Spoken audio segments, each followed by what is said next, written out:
Hi மக்களே, welcome to Pooja Viswanathan YouTube channel. இன்றைக்கி நம்ம சேனலில் என்ன பார்க்க போகிறோம்னு பார்த்தீங்கன்னா, ஓணம் ஃபெஸ்டிவலோட ஸ்டோரி தாங்க பார்க்க போகிறோம். இந்த ஓணம் ஃபெஸ்டிவல் வந்து கேரளாவில் தான் செலிப்ரேட் பண்ணுவாங்க. பட் நம்ம தமிழ்நாட்டிலையுமே என்ன பண்ணுவோம்னு பார்த்தீங்கன்னா, ஓணம் வந்து அந்த ஒயிட் சாரீ கட்டுவோம், பூக்கோலம் போடுவோம், அந்த மாதிரி நம்மளுமே அதை வந்து செலிப்ரேட் பண்ணுவோம். ஸோ இப்போ செப்டம்பரில் வந்து நம்ம ஓணம் ஃபெஸ்டிவல் வரப்போகுது. ஸோ அதோட ஸ்டோரி என்னன்னு தெரிஞ்சுக்கலாம் இல்லையா? ஸோ வாங்க வீடியோக்குள்ளே போகலாம். நம்ம எல்லாருக்குமே வந்து பக்த பிரகலாதா யாருன்னு தெரியும். அவர் வந்து ஒரு தீவிரமான விஷ்ணு டிவோட்டியாக இருப்பாங்க. அவங்கள வந்து அவங்க அப்பா கிட்ட இருந்து சேவ் பண்ணுறதுக்காக தான் பெருமாள் வந்து நரசிம்மர் அவதாரம் எடுத்து வந்திருப்பாங்க. ஸோ பக்த பிரகலாதருடைய வம்சாவளியில் வந்த ஒரு கிங் தான் வந்து மகாபலி அப்படிங்கிறவர். பக்த பிரகலாதாவுடைய கிராண்ட்சன் தான் வந்து இந்த மகாபலி. இவர் பார்த்தீங்கன்னா ஒரு அரக்கர் தான். பட் அவர் இருந்த காலத்தில் வந்து கேரளாவில் அவ்வளோ சூப்பராக வந்து அவர் ஆண்டு வந்திருக்காரு. எல்லாருக்கும் நிறைய தர்மம் பண்ணுறதா இருக்கட்டும், எல்லாருக்குமே வந்து எல்லாருமே சந்தோஷமாக இருக்கணும் அப்படின்னு சொல்லிட்டு ஒரு சர்வீஸ் பண்ணிட்டு வந்த ஒரு கிங் தான் வந்து மகாபலி. பட் இவர் ஒரு அரக்கர். இவரோட ஆசை என்னன்னு பார்த்தீங்கன்னா, உலகத்தையும் வந்து ஆளணும், தேவர்களுக்கு ஈக்குவலாக வந்து இவரும் வரணுங்கிறது தான் இவருடைய மிகப்பெரிய ஒரு ஆசையாக இருந்திருக்கு. அதுக்காக இவர் என்ன பண்ணியிருக்காருன்னா, ஒரு யாகம் வளர்த்திருக்காரு. இது தெரிஞ்ச தேவர்கள் என்ன பண்ணியிருக்காங்கன்னா, விஷ்ணு கிட்ட போயிட்டு முறையிடுறாங்க. இந்த மகாபலியுமே பார்த்தீங்கன்னா ஒரு பெரிய விஷ்ணுவோட டிவோட்டி தான். ஸோ விஷ்ணு அவர்கள் வந்து என்ன எடுத்திருக்காருன்னா, நமக்கு வந்து விஷ்ணுவோட 10 அவதாரம் என்னன்னு தெரியும். அதில் 5வது அவதாரமான வாமன அவதாரம் வந்து இந்த மகாபலி அழிக்கிறதுக்காக எடுத்த ஒரு அவதாரம் தான். ஸோ விஷ்ணு வந்து இந்த வாமன அவதாரம் எடுத்து மகாபலி கிட்ட வந்து ஒரு வரத்தை கேட்குறாரு. எனக்கு 3 அடி நிலம் வந்து வேணும் அப்படின்னு கேட்குறாங்க. மகாபலியும் வந்து சரி நான் கொடுக்குறேன் அப்படின்னு சொல்லிட்டு அவர்கிட்ட சொல்கிறாரு.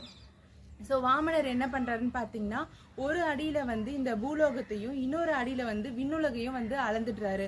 3வது அடியை நான் எங்கே வைக்கட்டும்னு சொல்லிட்டு மகாபலி கிட்ட கேட்குறப்போ, நீங்கள் என் தலை மேலே வைங்க அப்படின்னு சொல்லி ஸோ 3வது அடியை வந்து மகாபலியோட தலை மேலே வச்சு அவரை வந்து பாதாள லோகத்துக்கு அனுப்பி வைக்கிறாங்க.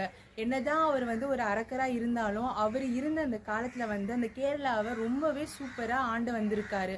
அந்த ஒரு விஷயத்துக்காக விஷ்ணு வந்து என்ன கேட்குறாருன்னா, உனக்கு என்ன வர வேணும் நீ கேளு அப்படின்னு சொல்லி கேட்குறாங்க. அப்போ மகாபலி என்ன சொல்கிறாருன்னா, என்னோட மக்கள் வந்து எப்படி இருக்காங்கன்னு சொல்லிட்டு நான் பார்க்கணும். வருஷத்துக்கு ஒரு நாள் வந்து நான் அந்த பாதாள பூமியிலேருந்து பூலோகம் வந்து நான் என்னோட மக்கள் வந்து எப்படி வாழ்கிறாங்க அப்படிங்கிறத நான் பார்க்கணும் அப்படிங்கிற ஒரு வரத்தை வந்து வாங்குறாங்க. ஸோ அப்படி வந்து மகாபலி வருஷத்துக்கு ஒரு நாள் வர இந்த நாளை தான் நம்ம ஓணமாக வந்து செலிப்ரேட் பண்ணிட்டு இருக்கோம். ஆக்சுவலாக இந்த ஓணம் எப்போ வரும்னு பார்த்தீங்கன்னா, ஆகஸ்ட் மந்தோட எண்டுலையும் செப்டம்பர் மந்தோட பிகினிங்லேயும் வரும். அதாவது ஆவணி மாதம் திருவோணம் நட்சத்திரத்தில் வர ஒரு நாளை தான் ஓணமாக நம்ம வந்து செலிப்ரேட் பண்ணிட்டு இருக்கோம். கேரளாவில் பார்த்தீங்கன்னா இது அறுவடை நாளாகவும் செலிப்ரேட் பண்ணுறாங்க. அதாவது ஹார்வெஸ்டிங் டைம். அவங்க இவ்வளோ நாள் கஷ்டப்பட்டு ஃபார்ம் பண்ண அந்த விஷயத்தை அறுவடை பண்ணுற அந்த நாளாகவும் இந்த ஓணத்தை வந்து செலிப்ரேட் பண்ணிட்டு இருக்காங்க. ஸோ அங்கே எப்படின்னா ஒரு 10 நாள் வந்து இந்த ஓணம் செலிப்ரேஷன் நடக்கும். 10 நாளுமே பார்த்தீங்கன்னா காலையில் எந்திரிச்சு வீடுலாம் சுத்தம் பண்ணி சாமிக்கு விளக்கேற்றி சாமி. ஸோ இந்த ஓணமை வந்து 10 நாளுமே கேரளாவில் வந்து செலிப்ரேட் பண்ணுவாங்க. ஒவ்வொரு நாளும் ஒரு செலிப்ரேஷன் இருக்கும். படகு போட்டி இருக்கும், கலரி இருக்கும், கயிறு இழுத்தல் போட்டி இருக்கும். கேர்ள்ஸ்லாம் பார்த்தீங்கன்னா ஒயிட் சாரி வேர் பண்ணிவிட்டு பூக்கோளமில் விளக்கேற்றி அதை சுற்றி வந்து டான்ஸ் பண்ணுவாங்க. அந்த மாதிரி நிறைய செலிப்ரேஷன்ஸ் வந்து இந்த 10 டேஸுமே இருக்கும். ஸோ இது வந்து கேரளாவில் மட்டும் இல்லை, கேரளாவில் இருக்க ஹிந்துஸ் மட்டும் இல்லை, முஸ்லீமாக இருக்கட்டும், கிறிஸ்டினாக இருக்கட்டும், எல்லாருமே இந்த மாதிரி ஒயிட் சாரி வேர் பண்ணிவிட்டு அதை செலிப்ரேட் பண்ணிட்டு தான் இருக்காங்க. இது ஒரு ரிலீஜியஸ் ஃபெஸ்டிவாக இல்லாமல் எல்லாருமே ஈக்குவலாக செலிப்ரேட் பண்ணுற ஒரு ஃபெஸ்டிவ் தான் இந்த ஓணம். இது நம்ம தமிழ்நாட்டிலையுமே பார்த்திங்கன்னா கண்டிப்பாக நம்ம செலிப்ரேட் பண்ணிட்டு தான் இருக்கோம். இது ரொம்ப ஸ்பெஷலானது வந்து சத்யா உணவு. அதில் பார்த்திங்கன்னா different variety of Kerala special items செஞ்சு அவங்களோட நெய்பர்ஸ்க்கு எல்லாருக்குமே கொடுப்பாங்க. ஸோ ஓணம் ஃபெஸ்டிவலோட ஹீரோ யாருன்னு பார்த்தீங்கன்னா மகாபலி அவர்கள் தான். அவர் வந்து என்னதான் அரக்கராக இருந்தாலும் ஒரு பெரிய நல்ல ஒரு கிங்காக இருந்திருக்காரு. இந்த ஜெனரேஷனில் நமக்கும் ஒரு மகாபலி மாதிரி ஒரு கிங் கிடைச்சா நல்லா இருக்கும்ல.